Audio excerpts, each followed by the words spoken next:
evening everyone. Welcome to a brand new episode of BMC Global Live Alhilal Health World, Nothing But Lifestyle. I am Anupama Menon. Wishing all the viewers a very happy Diwali. May this festival of lights dispel all the darkness in your life and bring lots of prosperity, happiness and good health. October is known as the Pink Month. This is the Breast Cancer Awareness Month. Cancer is one of the most feared and dreaded diseases. And I'm sure many of us have come across cancer patients at some point or the other in life. And we have seen their journey, their struggle, the emotional toll that it takes, the pain. But the silver lining is that we have also seen lots of them bounce back from cancer and lead very normal and healthy lives later on. So the message is loud and clear. Cancer can be beaten with courage and strength, and yes, of course, timely medical intervention. Breast cancer is the most common and the most widespread of all the cancers all across the world. And when it comes to breast cancer, awareness and early detection goes a very long way in preventing it. So to throw more light on this topic of breast cancer, we're delighted to have with us today Dr. Maimoona Liaqat, Consultant Laparoscopic Gynecologist from Alhilal Hospital, Moharrak. She comes with a wealth of experience. She has over 18 years of experience in the field of gynecology. Thank you so much for joining us, Doctor, and welcome to the show. Thank you so much, Anupama. You're welcome. How are you doing today? Alhamdulillah, think pink. Yes, already? Both of us are in pink. Already, yeah. So, Doctor, when we talk about breast cancer, as a layman, the first thing that comes to our mind is a lump in the breast. That's what we normally associate breast cancer with this. Yeah. So, could you, for the benefit of the viewers, could you please explain in medical terms what exactly is breast cancer? Okay. So, you see, breast cancer, before knowing breast cancer, we have to know what cancer is. Cancer is the abnormal multiplication of cells anywhere in the body. So, suppose when we are talking about breast, it has two parts which are more important. So, there is a duct and there is a lobule. Lobule is the part which produces the milk, and duct is the part which pushes the milk inside the nipple.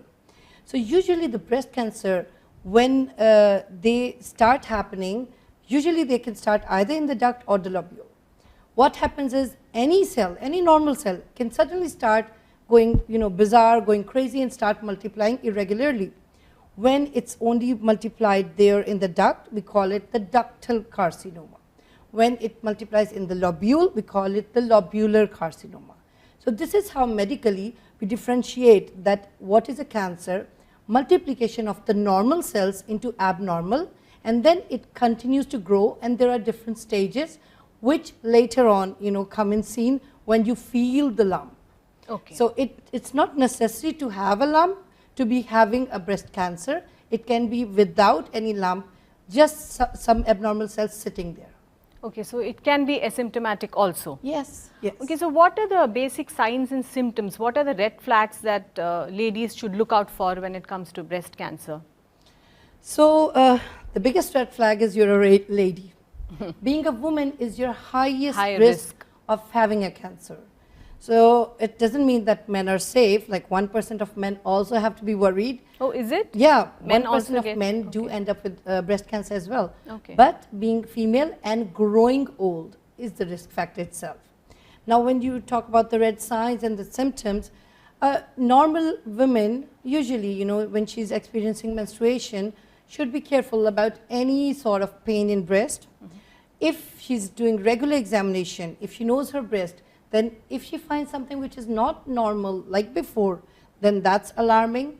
If she finds change in color of the skin, if she finds there's any puckering or nipple is retracting inside, if she finds any lump in the breast or under the armpit, these are all signs and symptoms which are alarming that yes, go visit your doctor early. When it's spread, you start having vague problems. Like you may not know about your breast, you may end up having issues with your lungs, not breathing, any trouble with your tummy. Wherever it has gone, then you can have symptoms according to that. But we, in the month of October, are trying to encourage women to pick it up early so that it can be treated as soon as possible. I guess women have to be more aware of their body, monitor themselves and look out for the signs. Yeah. Because early detection can prevent breast cancer to a great extent. See, you must have noticed that there are so many cancers or, different type, but breast cancer has been dedicated a whole month. Yes. Not a day, not a week, a month. The reason is this, that in women, it's one of the commonest, as you've mentioned, 1 in 7 to 8 women will have a breast cancer. So you can imagine how common it is. So if we are at a risk of 1 in 7, we must be very, very careful and try to pick it up as soon as possible. So because it's treatable thing. Yes. This is not something that you will It's find out. not the end of your life. Yeah, it's if just you a find passing out, phase. you treat it, and that's it. You can spend the whole life beautifully. Yes. That's why. Moving on, doctor, what are the different stages of breast cancer? Are there different levels, or how do you diagnose it? So you see, Anupama, just like any cancer, it also has 0 to 5. So when we say 0, that is like basic. You have some abnormal cells sitting there, no problem. Then when you go to stage 1, then those cells multiply a little bit, okay, and cause a little bit of swelling in the local area. Then when you go to stage 2, the size increases between 20 to 50 millimeters. It can be 20 to 50 millimeters with some lumps or lymph nodes involved under armpit, or it could be more than 50 millimeter without any lymph nodes. You go to stage 4, okay, in that one, the size would be more than 50 with a lot of lymph nodes, or the skin or the deeper muscle could be involved. And then the last stage is metastasis. That means it must have been passed out anywhere in the body. It's spread to the body. Complete body. Okay. So this is how we grade it, whenever the patient is coming, we stage it, and at what stage is it, and what treatment is the best for her. And what are the tests that you normally advise to diagnose breast cancer? Mammogram is something which a lot of us are familiar with. Are there any other tests involved? Definitely. So there are two things. One is screening, one is diagnosing. So presently we are going to talk about diagnosing. So for diagnosing, definitely, number 1, mammogram is a screening test. It doesn't help in diagnosing. Breast lump biopsy is the main way to diagnose a cancer. So mammogram is not diagnostic. Again, I want to explain this clearly, that mammogram is a screening test. So when we are telling everyone that get your mammogram done, this does not mean that, okay, if it has picked up something, for sure it's going to be a cancer. It is just screening. You will say it's a cancer after you take a biopsy and confirm the cell of cancer sitting there. Okay. So first screening, as part of screening, we will have to go in for a mammogram. Yeah. And then biopsy is the test which is conducted to confirm the presence of malignancy. Yeah. So because you asked about diagnosis, I told you about the diagnostic test. But when we are going to be screening, we have a lot of ways. See, there are groups of screening. Young girls who are maybe starting from 18, we encourage from 18 onwards. So 18, because see, cervical cancer screening starts from 25 in UK guidelines and all, but we are encouraging girls, as soon as they become sexually active, they should go for cervical screening as well. And along with that, for breast screening from 18 onwards, they should be able to do self-home examination. This is not going to pick up the diagnosis. This is not going to reduce the mortality rate of breast cancer, but what it will do is it's going to let you know about your own breast, how it is. So when you know yourself, whenever you'll find something abnormal, you will definitely immediately visit and earlier be detected. Do you get it? So from the 18 onwards, we tell them home test, self-test. Yes. Then when they reach the age of, if you're at high risk or low risk category, even low risk or high risk, we have to be sure to encourage them to come once in a while to doctor if they find something. But in high risk patient, definitely after the age of 40, we have to be more alert. So there are different guidelines for patients. After the age of 40, some people say that annual mammogram is recommended. Whereas some guidelines like UK and American, and there are so many guidelines, Australia has different. Some say no, it's 2 yearly. So from my side, what I say is, because in Bahrain, it's very, very high. And I've seen families affected, the whole families, like, mother, her 3 daughters, all of them BRCA positive. So I recommend that it's better if you especially have high risk and you have family history, go for yearly mammogram after the age of 40.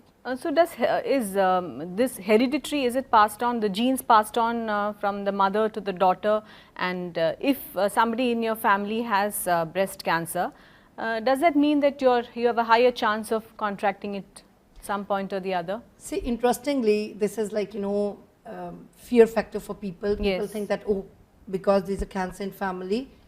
Actually, it's not like that. Only 5 to 8%, maximum 10% of cancers are hereditary, genetic. Okay. They are not going to run in your family other than those 10%.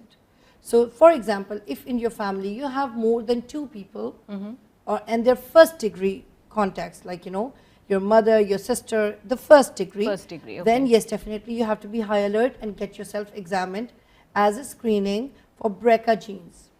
So BRCA1 and BRCA2, if you're positive for those, then that means yes, this runs in your family, and your risk of having a breast cancer is higher than the normal. Okay, so you spoke about BRCA gene. So what kind of a test? Is it a blood test that you do to find out whether you're carrying that gene? Yeah, BRCA gene is a blood test. Okay. Definitely it's expensive, and that's why usually people are hesitant to get it done. But if it is running in your family, it is advised. I can give you a very simple example of Angelina Jolie. Yes. We know. Yep. She found out, she did her BRCA, she was positive, and she got her breast removed. She got her prophylactic mastectomy done. It's like a way of treating yourself before the disease occurs. So you're at high risk. There's 60 to 80% chance that you will develop the breast cancer. So why not remove that part where you're going to have the cancer? So she removed her breast, and then this is how you can do for ovaries as well with the BRCA genes positive. If you're at high risk, you can remove your ovaries before time. Okay. And and what about mastectomy? When is that recommended? Is that as a final resort or in the initial stages, like you spoke about Angelina Jolie now? So even though she had not, she was not having cancer as such, it was done as a preventive measure. So in the course of treatment, where does mastectomy stand? So you see, usually when we are staging the patient, in the staging, as I said, in the first 3 stages, usually it is localized, it is just within the breast. It depends on the size of the tumor, the size of the breast, and then you can see that should you remove the whole breast, or is it just the mass which should be removed. So it varies from person to person. Now we are talking about someone who's affected, who has a lump. Should we go for lumpectomy or mastectomy? Okay. So in that, definitely up till stage 3, we have to balance whether the size of lump is bigger than the whole breast, or is it such small that we can remove the lump and the breast is healthy. So lumpectomy means just the removal of the lump, mass, the rest of the breast is maintained as it is. And if suppose the lump is big, and then we have feeling that no, when we remove it and there may be some chance something left over, better to do mastectomy. Similarly, that when we are talking about prophylactic high risk patients, as we said, the patients who have family history, gene positive, they have any mother, sister, anyone who had breast cancer. If someone is coming in with history of small breast cancer, recovered, again she comes in, then we do the mastectomy in such patients. So prophylactically it's different, and therapeutically it's different. Okay. And does breast cancer spread very fast to other organs? Because as far as we know, it's one of the safest cancers maybe amongst all the cancers. But what is the rate at which it spreads to other organs? See, it's not very fast, but the problem is if it's not picked up earlier, like we say, because as I said, in the stage 4, it'll go to the skin and the deeper muscle. And in the stage 5, it goes all over the body. So it's at which stage are you picking it up? When are you diagnosing it? Usually the breast cancer doubles in the size in over 6 months, 180 days. Okay. So whatever the size is, it's going to double in 6 months. Okay. So this is how it's going to spread. Now it is fast or not, you can check yourself that as soon as you find out, you have this time period to immediately start the treatment. This is how it will spread. And what are the side effects of the treatment? Let's say somebody has to go in for mastectomy or maybe a chemo or radiation. So how does it affect that person physically? What are the side effects? See, breast cancer itself is not something, how should I say, it's not just a disease itself. It is going to be affecting you in different ways. Yes. Your physical health, your mental health, your psychological health, your relationship with your family. Everything becomes like, you know, oh my God, just imagine yourself one day hearing a word, you have a cancer, breast cancer. Your whole life turns upside down. So in that case, when we are saying that, you know, it's how it affects or what it's going to do, we have to be prepared. First, patient has to accept it and then go for the further treatments. Now, when I think family support is also very essential. The most important thing, a patient can only come out of cancer healthy if you have a strong support.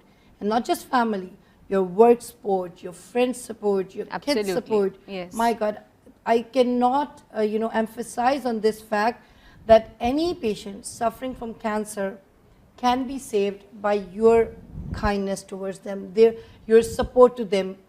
No matter how much struggle they'll go through, if they know there's someone behind them, they'll come out of it. Doctor, talking about screening, is MRI also a part of the screening process? See, MRI has been used in some of the patients. Yes, it has been considered as screening, but not like mammogram. Definitely the information you get from mammogram is way, way better than going for MRI. But there are some lesions in which MRI is also helpful. Okay. When we tell the patients to go ahead do the screening with mammogram, as I said, after the age of 40, some places is considered 50, but they say annual checkup. But as the age increases, your risk of cancer goes high, especially after the age of 70 onwards. So we have to remember that we don't tell patients that at the age of 50 or 65, once they're menopausal, go home, sit down. No. Menopause does not stop your risk. You still have to continue your mammogram in your annual checkup, even after the age of 70. So how often would you suggest for high risk patients, let's say there's a family history or they're above 40, how often do you think somebody should do a mammogram? Yearly basis? Once a year is enough? It's very important yearly, especially high risk groups, In low risk, you can sometimes tell them for 2 years, up till the age of 45. Some people even till the age of 50. They say that 2 years for mammogram from 40 onwards. But if high risk group, definitely do it yearly after the age of 40. So youngsters are not very prone to this, right? Because we hardly hear of teenagers or ladies in their 20s and 30s getting breast cancer. Yeah. See, youngsters, if you know that in your family someone had a cancer, at what age did they have it? For example, one of my patients, her mother got it at 35 years. So for her, we started screening earlier. From the age of 30 onwards, we did regular ultrasounds. And when you suspect something, go for a mammogram after the age of 35 also. Even at young age, mammogram is not dangerous. People are very scared that mammogram itself may cause damage and create a cancer. Once a while, mammogram is not going to be very dangerous for you rather than picking up the cancer. So if you're high risk, please don't ignore. Do the mammogram if required and suggested by your doctor. And doctor, there are some myths surrounding breast cancer, like you mentioned about mammogram. Some people are worried that mammogram itself may lead to cancer, or maybe excessive use of deodorants or wearing tight fitting clothes. So if you could dispel some of the common myths that you have observed in your So this is one of the most interesting part. Patient come, they have very, very interesting questions, and like I can understand. So women come in saying that we are wearing tight bras, can that cause cancer? No. Women having one big breast, one small breast, can that be cancer? No. Unless there's some problem like after checkup, no. That's normal for one breast to be bigger and one smaller. Similarly, deodorants or perfumes, no, they don't. Holding mobile, keeping laptops on your chest, no. So there are so many. But still, it's not advised. Yeah, Laptop not advised. and mobiles, Yeah, but OCPs, this is one of a very, very interesting question. Patient says that oral contraceptive pills. See, oral contraceptive pills are very good contraception. If you're low risk, you don't have any other problems. Before the age of 35, beautiful. After the age of 35, definitely recommended. But the continuous long-term use, for example, someone is on oral contraceptive pills for around 10 years plus, then your risk of breast cancer may rise a little bit. It's still not very high. We have to manage the pros and cons of getting pregnant or having, the tiny risk. I would suggest that when you take long-term, always follow up with your doctor, and you can take a break in the middle for a while, 1 year. Whenever you stop the pills, your breast cancer risk goes back to normal. Again, when you start, then again it's something new. So you can stop it and then restart them. So viewers, we'll slip into a short break. Don't go anywhere. We'll be right back and we'll discuss more about the treatment options and the side effects and the various myths about breast cancer. We'll be back in a while.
Welcome back everyone.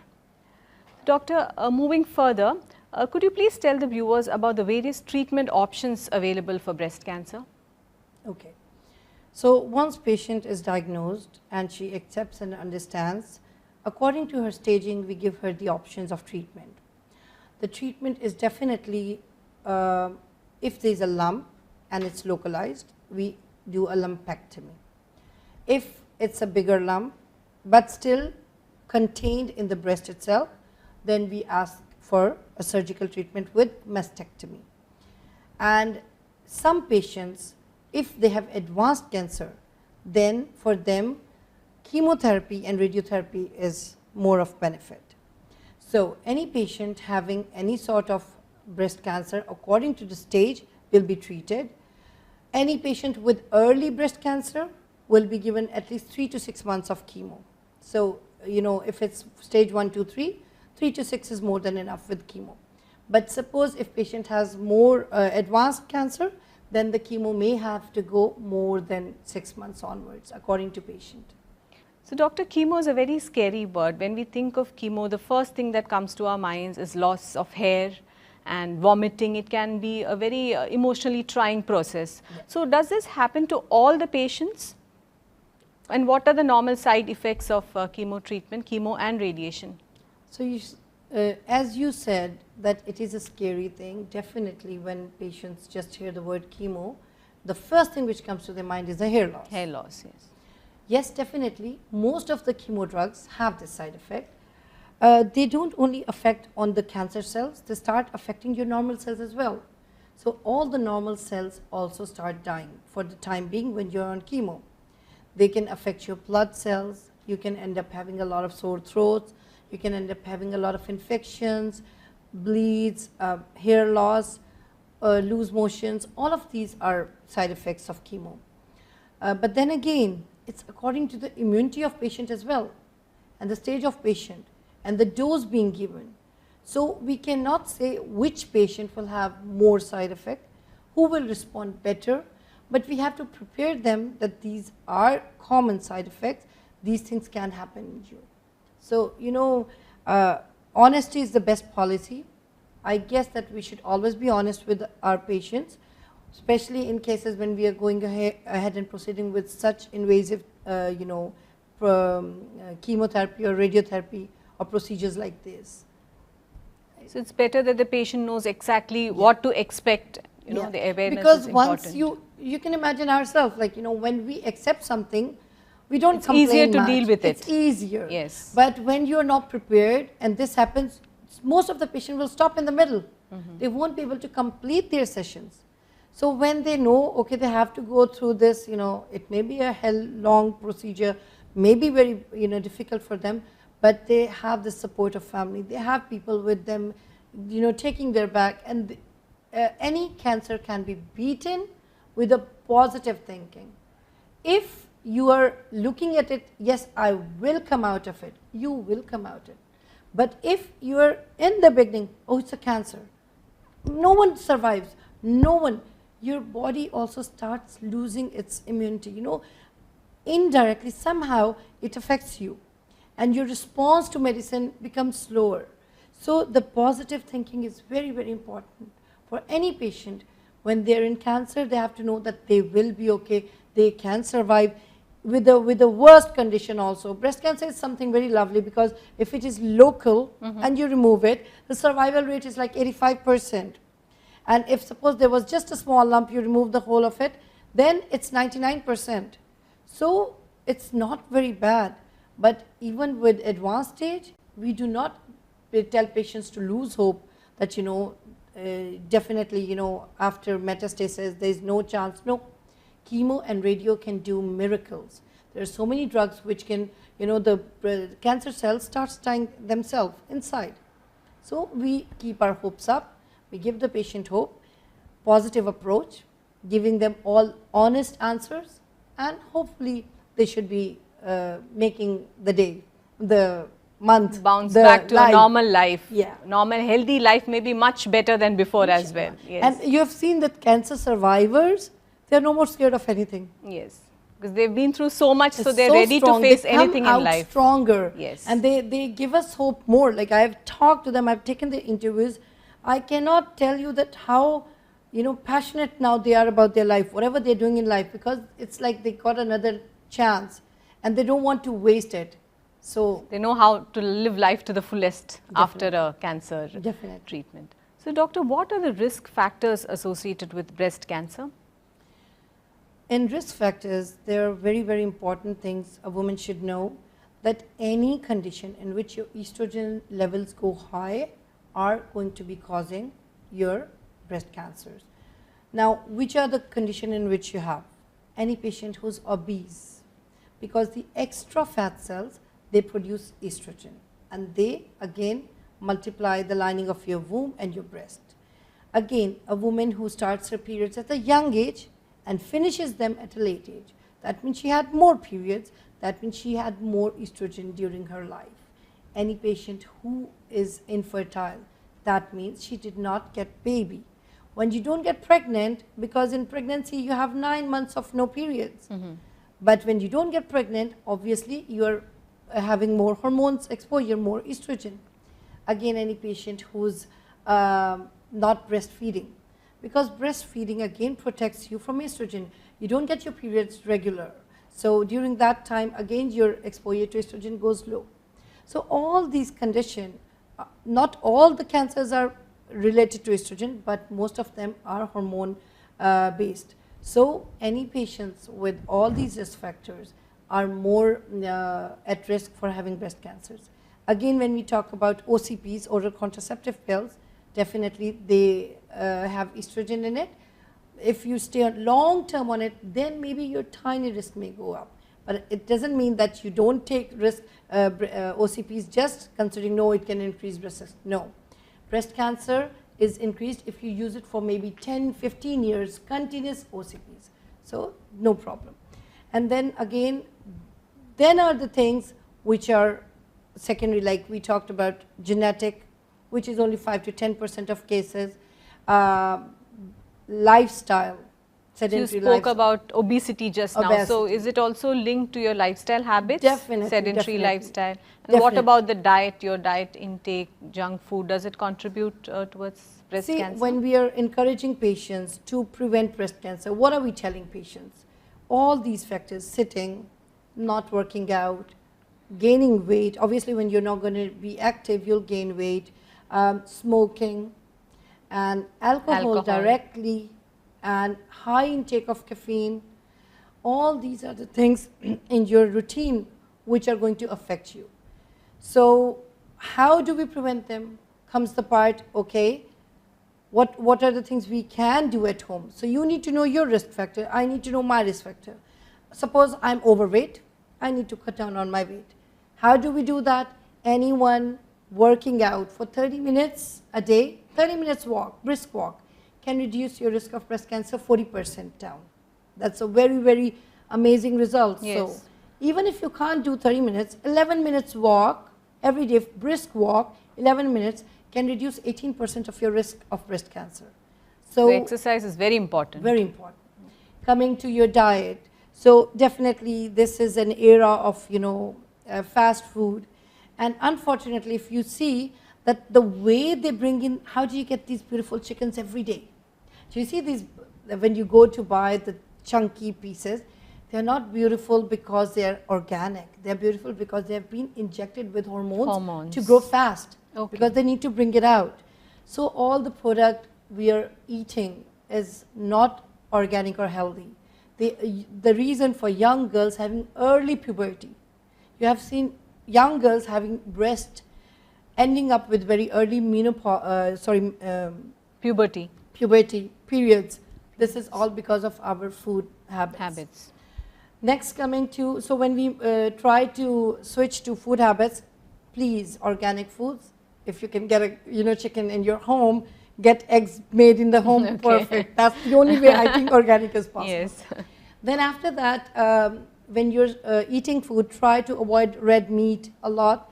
Switch to turkey, white meat, fish, turkey. They're very good. Grilled food is better. Red meat ideally to be avoided. Yes, avoided. And then when you're taking the oils, definitely omega oils, olive oils, there are some seeds which are present everywhere generally. So chia seeds are said to reduce the risk of breast cancer very nicely. Using them routinely in your food is good. Then fiber diet, amazing, please. Put in fruits, put in vegetables, put in smoothies. Take all the green things, put them inside the machine, blend them up and drink it up. So smoothies, green vegetable, they're very good. So because they're all antioxidant. Antioxidant means they basically don't let the cancer cells multiply a lot or go abnormal. So antioxidants in your lifestyle, when you're taking water, you can put lemon, you can put oranges inside. They have antioxidants. So these are some of the changes you can make in your food. Then coming back to exercise we have done, smoking. Yes. Smoking is not a healthy habit, not cool. I don't know, for youngster it may, now the vape is going on. Vape is also being diagnosed with having cancers. Shisha itself, because I've seen families, the trend of families sitting having shisha. It's not only affecting you but your kids as well. So all these type, alcohol, zero alcohol. I mean, it's not, alcohol is directly related to cancer. So smoking indirectly can when you're a heavy smoker, but alcohol is directly related to your cancer. So definitely please stop smoking and yeah, that's right. I'm sure this will serve as a wake-up call for all our viewers out there, who've been taking their health lightly. So exercise and a healthy lifestyle, a healthy diet, I think will go a long way in preventing cancer. Good to know that. Doctor, before we wrap up, could you please explain to our viewers in a nutshell the points that we discussed today and a few tips to prevent breast cancer and how to overcome it? All right. So breast cancer is a cancer which can be taken over. We can beat it together. So please, screening is important. Check yourself. Inform others. The important thing is it's not only your life, people around you. Talk to your mothers, your father, even men. So please don't think that I'm talking to women. It's about men, everyone around. Inform each other. The whole month there are different places with different packages. Go ahead. We have 50% off on mammogram as well. So you should go ahead. If you're more than 40, come for mammogram. If you're less than that and you have high risk, you have family history, come to doctor and ask, do you need any screening method or not? Then know yourself, your body. What are the risk factors in you? If you're obese, cut down on your weight. You're smoking, cut down smoking. You drink alcohol, please, no alcohol. Or even if you want to manage what type of alcohol you're taking, how much you're taking, please have a look into it. Your diet, please, high fiber diet, low carbs. Improve to your oils, move to the olive oil instead of the normal routine things. And health, running, jogging, very important. That's it. I think most of the things are covered here. If any questions, please do visit us. And stay safe. Pink, we both are representing beautifully. Pink, yes. So all of you, enjoy the month of pink, and anything at all, please visit us. Thank you. Thank you so much, Doctor, for taking the time out and for patiently answering all our queries. I'm sure your talk has been an eye-opener for a lot of our viewers, and it's dispelled also a lot of myths about cancer. So thank you so much once again. You're welcome. Thank you. To all the viewers out there, please make your health a priority. If you find any early symptoms of breast cancer, don't hesitate to visit the doctor. Please do get regular mammograms done. As Doctor rightly mentioned, cancer can be beaten with a positive attitude and with the support of your family and friends. So stay healthy and happy always. This is Anupama signing off. Till we meet again next time, good night and stay healthy.